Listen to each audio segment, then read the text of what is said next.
প্রকার বৈষম্য দূরীভূত করে ন্যায় এবং ইনসাফ ভিত্তিক সমাজ বিনিময়ের জন্য বাংলাদেশকে গড়ার নতুন স্বপ্ন।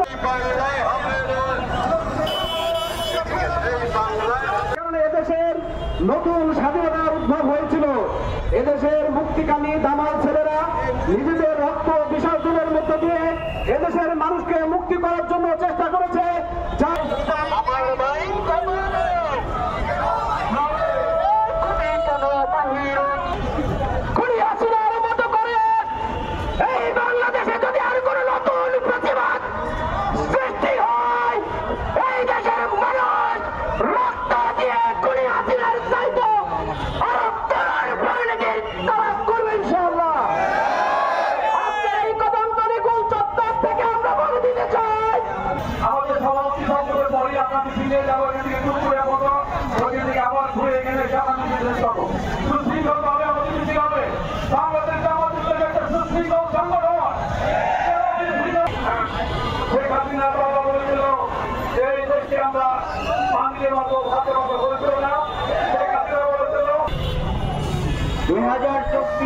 জুলাই এবং আগস্টের সেই উত্তাল দিনগুলো বিজয়ের পরে আজকে প্রথম আমরা সেই বিজয় উদযাপন করছি। আমাদের চেষ্টা চলতেই থাকবে।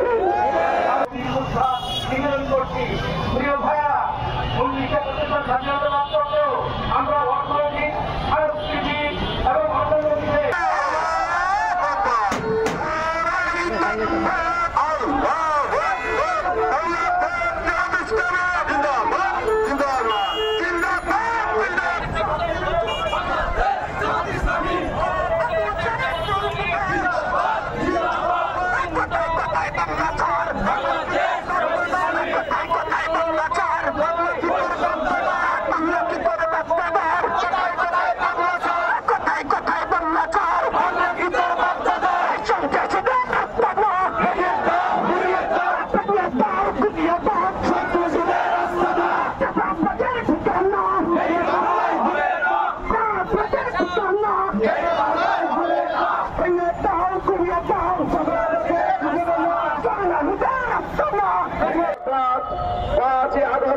সকালবেলা বেশিবাদের দোষকের মাধ্যমে আমাদের দেশের সন্তানেরা নির্যাতিত কোথায় কোথায় হচ্ছিল, ওদের দ্বারা কোথায় কোথায় খুন হচ্ছিল, ওদের দ্বারা মারপিট করে করে কোথায় কোথায় আমাদের সন্তানদের হাত পা ভেঙে পুরো করে দেওয়া হয়েছিল। 1971 সালে এদেশের যে স্বাধীনতা যুদ্ধ হয়েছিল সেই স্বাধীনতা যুদ্ধের মূল কথা ছিল বৈষম্য, এবং দ্বিতীয় স্বাধীনতা যে 2024 সালের 5 আগস্ট জুলাই আগস্ট বিপ্লবের মধ্য দিয়ে যে